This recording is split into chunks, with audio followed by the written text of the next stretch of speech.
oluvannyuma lwa CDF akulembera amagye g'eggwanga ly'etti Uganda era ng'ono ye mutabani w'omukulembeze w'eggwanga ly'etti Uganda omukulu omanyikiddwa nga General Muhoozi Kainerugaba okuvaayo n'alangira butereevu nti agenda kubeera ng'ate ayingira mu ntalo z'amawanga omuli Iran, Israel ssaako n'eggwanga erya America era ng'ono olunaku lw'addirajjo yavuddeyo n'abeera ng'ate ateeka obubaka bwe ku social media ze naddala wali ku X era ng'ono yavuddeyo n'ategeeza nti senga abakulu bano babeera tebeesootinze eggwanga lya Iran terekanga okubeera ng'ate liiraba amagye ga UPDF wali mu kibuga ekikulu eky'eggwanga eryo ekimanyikiddwa nga Tehran njagala okubeera ng'ate kuyitiramuko ku bubaka omukulu beesobodde okubeera ng'ate ateeka wali ku mikutu gye egy'enjawulo yavuddeyo n'ategeeza nti we want the war in the Middle East to end now. The world is tired of it, but any talks of destroying or defeating Israel will bring us into the war on the side of Israel. Era nga teyakomyawo n'abeera ng'ate ayongerezako obubaka obulala n'ategeeza nti if Israel needs help, it only needs ask. Their Ugandan brothers are ready to assist. Munage ebigambo ebyo tebasobodde okubeera nga temunage biwoomera abakulu mu ggwanga lya Iran era nga abakulu mu ggwanga lya Iran bavuddeyo ne babeera nga temunage balabula Uganda. Waliwo omukutu ogumu ogwa Iran era nga guno gutera okubeera nga teguteekayo ebimu ku ebyo ebiri mu kubeera nga tebigenda mu maaso mu lutalo lwabwe wakati waabwe n'eggwanga erya Israel ne America ogumanyikiddwa nga Iran Military Force guvudde ne gubeera nga temunange guwandiika ebiwandiiko ebyenjawulo okusookera ddala basoose ne babeera nga tebawandiika nti Iran's missiles have dignity, they are not suitable for Uganda. Era nga wayiseewo essaawa nga 3 abakulu ne bongerezako positi endala egamba nti Uganda awo ne bateekawo ka warning side a dashed red line will illustrate the distance between Tehran and Kampala with the label indicating distance. Ne bateekawo Iran wali Uganda mu kabokisi ne bateekawo nti okusinziira distance okuva mu ggwanga lya Iran mpaka Uganda ziri miles 2647 era nga wano ne bateekawo ne bagamba nti PAVE is a new missile which Iranian military officials have said has a range of up to 2,960 miles and if necessary it is not far from Uganda. Bwe batyo abakulu mu ggwanga lya Iran basobodde okubeera nga tebawandiika obubaka kutegeeza bagambye nti distance okuva mu ggwanga lya Iran mpaka Uganda ziri miles 2647 naye waliwo omuzinga omupya gwe basobodde okubeera nga tebalonkinga just recently era ng'omuzinga guno gusobola okubeera nga tegutolontoka miles 2960 era nga bagambye nti it is not far from Uganda era nga ebyo nno bibini kubeera nga tebigenda mu maaso saidi zeeyo genda wasawo tuwedooza golooza ki ku nsonga zino kubeera nga tezitambula kinajjukirwa Iran ensi ez'enjawulo zibadde zikyaganya okubeera nga temunage ziyingira butereevu mu lutalo luno nga zikyaganya okubeera nga teziwa oludda kubanga abakulu abo bakambwe era nga balina buli kika kyakulwanyisa ekisobola okubeera nga temunage kisanyawo ensi eyo n'okubeera nga te kijonoonera byonna ebisobodde okubeera nga tebikolebwa mu nsi eyo. So ngenda kubeera nga tembaterawo n'obutambi bulala bungi nnyo okwongera okubeera nga tetulaba ensonga ez'enjawulo nga bizina okubeera nga tezitambula mu ggwanga ly'etti Uganda. Ku vidiyo ntirako ekigalo likinga sharingirako abalaka bokusako wansi nkutegeeza tekigenda kubeera nga tesula endowooza okusinziira naawe ensonga nga bw'oziwulidde subscribing nga twegatteko mu butongole buli bwe nnaba ndese vidiyo ojja kubeera nga te ofuna notification out kakati ate Fahad alina ekipya kyesobodde okubeera nga ate atuleetera kambawo ensonga zino ate oluvannyuma zigiina mawulire amalamaji nnyo temuvaamu.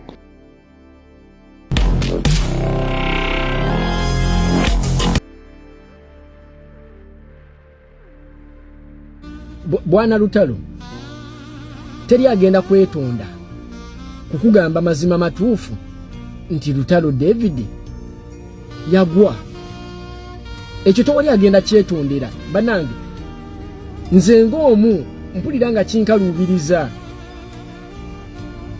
kinkalubiriza nnyo okukikweka okugamba David Lutalo nti endongo tekyaliwo mu bantu takyalimu yagwa ate okugwa kya buntu. Ompulira totyanga gamba muntu mazima nti gundi wawunya, totyagambanga muntu nti gundi waggwamu. Ompulira totyanga gamba muntu nti gundi oli mujega. Abantu mubagambe ekituufu bategeere. David Lutalo eddoboozi eryali liyimba n'ennyenje ne zikunkumuka n'obuwuka ne buyimirira, ompulira lyalagawa otandika okugamba nti n'ogenda kuwemula abantu. Ani gw'ogenda owemula wano? Twewemulemukko gwe Kalutalo gwe, twewemulemukko gwe.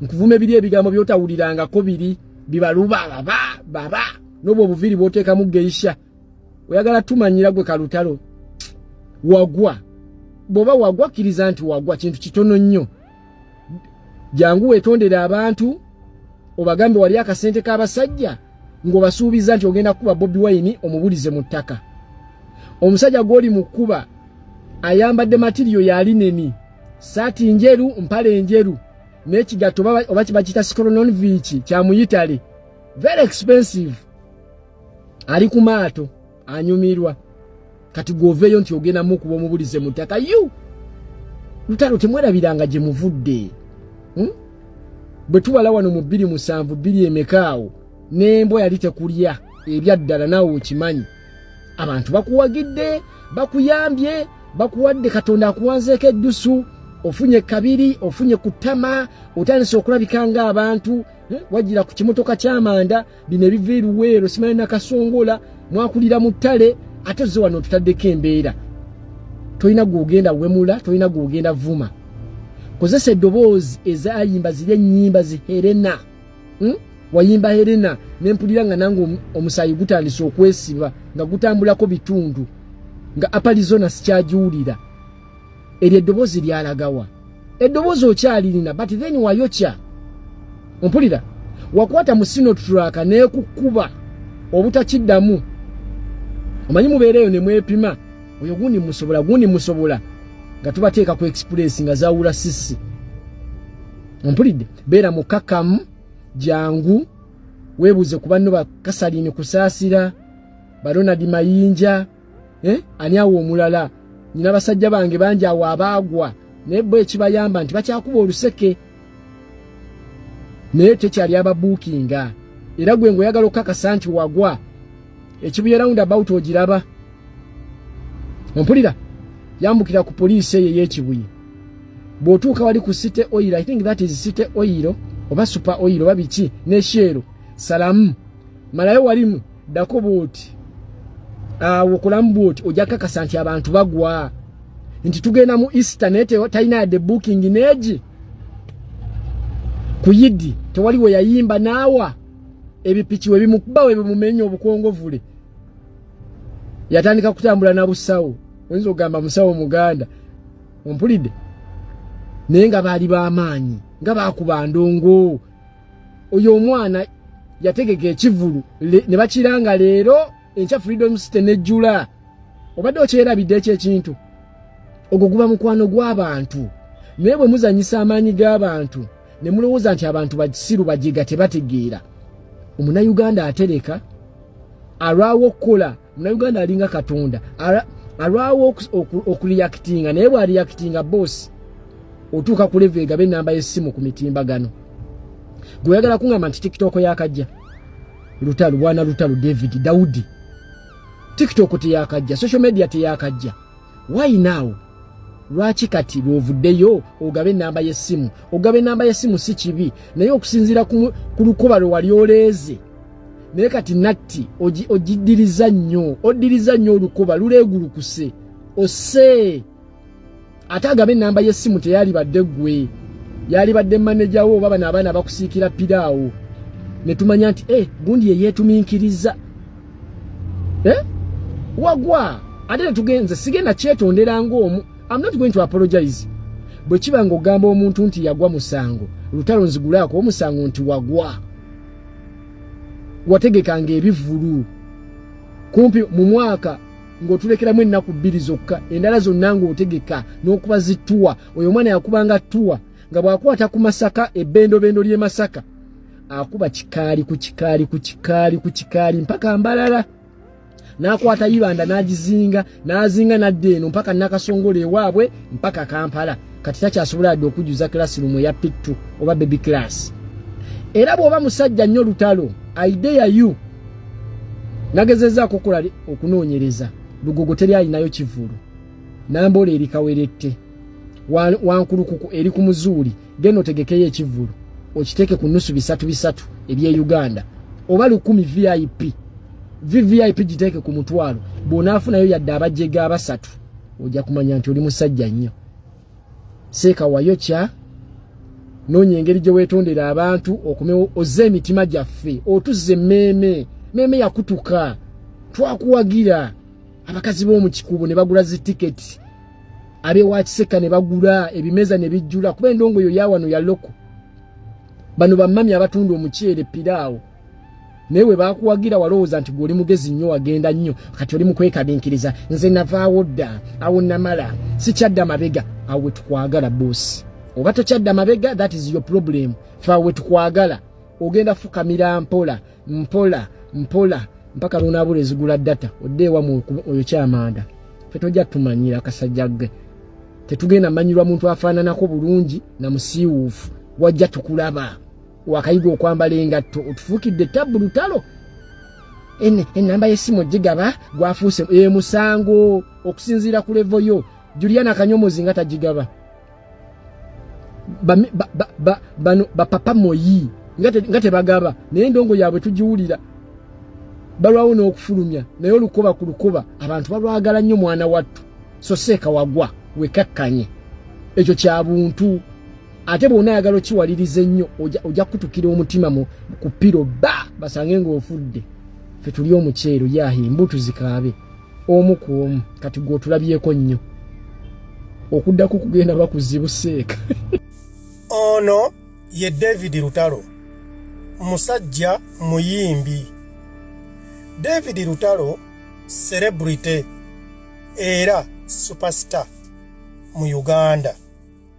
David Lutalo yasoma enamba ey'essimu ng'ali ku TikTok n'agiwa bakasitomazi be.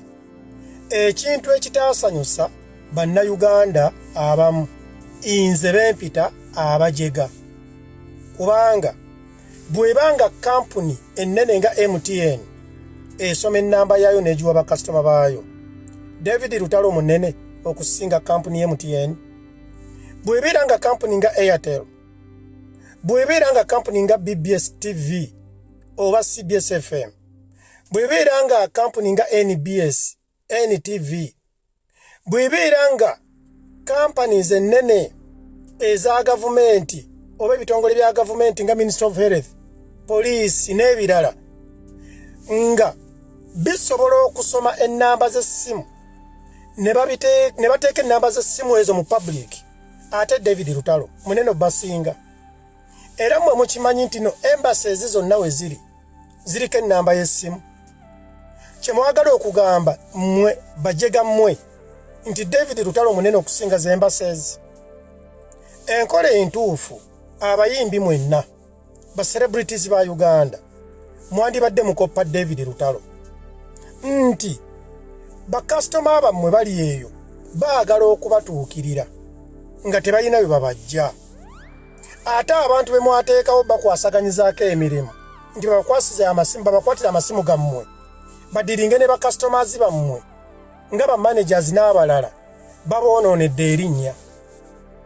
Abantu bali eyo babawadde ssente nga bo balowooza baaguze Lutalo, baaguze Misaaki, baaguze Kamiliyoni, ssente ne zitabatuukako. Naye oli bwe bamufata agamba nti omusajja namuwa ssente n'azirya ne baboonoonera erinnya. Kati David Lutalo bw'akwata essimu n'agisomera abantu aba agezaako okwewala abantu abo abalina emitima egy'ekibbi era aba agezaako okwesembereza okumpi ne bakasitomazi be. Nze nno ndowooza nti David Lutalo ekimuwalanya kye kino. David Lutalo tayomba na bantu. David Lutalo yeewa ekitiibwa. David Lutalo omulimu gwe agumanyi nti muyimbi. David Lutalo oyo omusajja gwe mulaba takkakkanya muntu, tayiwa kivulu kya muntu. Ate bw'alaba nga taakwatagane naawe wakiri okuyombagana naawe akuleka kubanga yeetegekera ebivvulu. Kati ba promoters abamu bayinza okuba be bayita mu bantu bano okubeera nga baggula olutalo ku David Lutalo. Mujjukire omusajja gwe bayita Palaso bwe yagezaako okumanya rights ze nga omuyimbi, ye n'ateekawo brand y'entino ze yange, price tag yange eri bweti. Ba promoters bavayo ne bamuyombesa ne bamuvuma nga babajjo ba nobats. Dr. Chameleone bwe yeteekako price tag abasajja nga ba Abitex bava ne bayomba. Omusajja Misa Kisemakula bwe yasalawo n'agamba neetegekera ebivulu byange yaggulawo olutalo ku Abitex. Kyentegeeza Abitex yatandika okuwalana Misa Kisemakula kulwokuba Misa Kisemakula yamanya value y'omulimu gwe.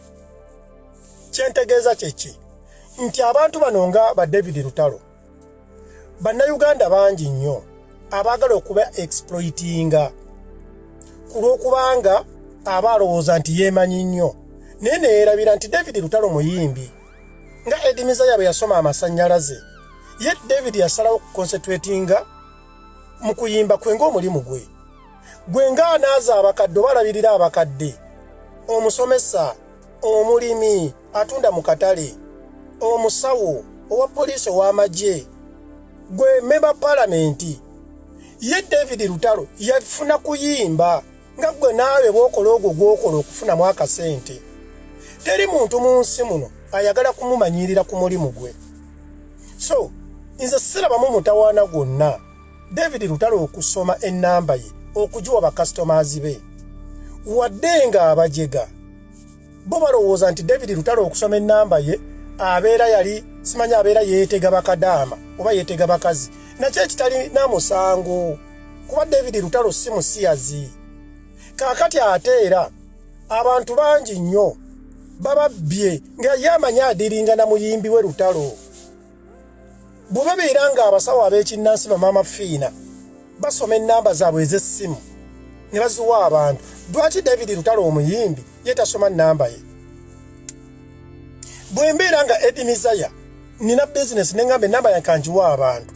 Lwaki David Lutalo yetakikola? Bannayuganda tukomye amaalo. Nze Eddie Mizaya sikolangako na David Lutalo kuba tewaliwo kitugatta. Nze ne David Lutalo yali musajja muyimbi nnyo nga nze neeyiiya ngeta byange bigete oba kitegeera. Ate David Lutalo weyafuawo yabeerera ennyo sita oba weyajjirwe yasambira akajji yaliko buli muyaaye wa mu Kampala. Teri muyaaye akkiriza mugezi musemberera ng'aliko DJ Ericom simanyi aliko baani bano bakayemba solo simanyi buli muyaaye wa mu Kampala buli mufere nga yesembereza David Lutalo. Naye ng'ate njogeddeko ne David Lutalo emirundi egisukka 5. Si musajja mubi n'akatono. David Lutalo musajja mugabi. Nze tampangako kuba osanga seetaaga kuweebwa erya ddala. Naye David Lutalo abantu bonna abamusemberedde tebafanjalanga abantu abasemberedde abayimbi abalala. David Lutalo ye musajja ategeka ekivulu oba agenda okuyimba nga bamuguze n'amanya nti ntambudde n'abantu 4. Abantu abo abana nabo bapangisa amayumba. Balina abaana balina abakyala bambala. Oyo David Lutalo. Era n'agamba please muganda wange kwata yeetaano. Njagala gwe munnayuganda onoonyereze. Abayimbi bano abantu be batambula nabo babayisanga mbwa. Ye agenda n'ali enkoko omuyimbi n'agenda n'ali ekindaazi. Oba kitegeera naye ng'ate neerabira nti n'omuyimbi ono yamuwadde courage yamuwadde obukuumi company n'abanga ali protected. Naye ye ali alindaazi oba biberenge naye ng'agenza omuyimbi alidde enkoko. Kati David Lutalo ebyo tabiriimu. Era bw'otunuulira abantu abatambula ne David Lutalo bambala bulungi beeyisa bulungi nga almost David Lutalo. Kati ebyo tebisanyusa abantu abamu abalala. Ate n'abalala abayimbi bano abavaayo abawalampa David Lutalo bayinza okuba baagala kolabo nga yaziba mma. Naye njagala mbategeeze David Lutalo muyimbi atasaana kugenda nga ayimba na buli muntu. Nze nkugambye neebuuza neŋŋamba David Lutalo ngenze mu studio nange nnyimbi naye nange bwe mpulira oluyimba lwange n'olwa David Lutalo nze mulinde wooza nsaana kugalamizibwa okukubwa emiggo. Kubanga David Lutalo nyinza okuba nsinga David Lutalo okubeera n'ennyimba ennyingi naye sirinayo oluyimba lwenkana half ya David Lutalo.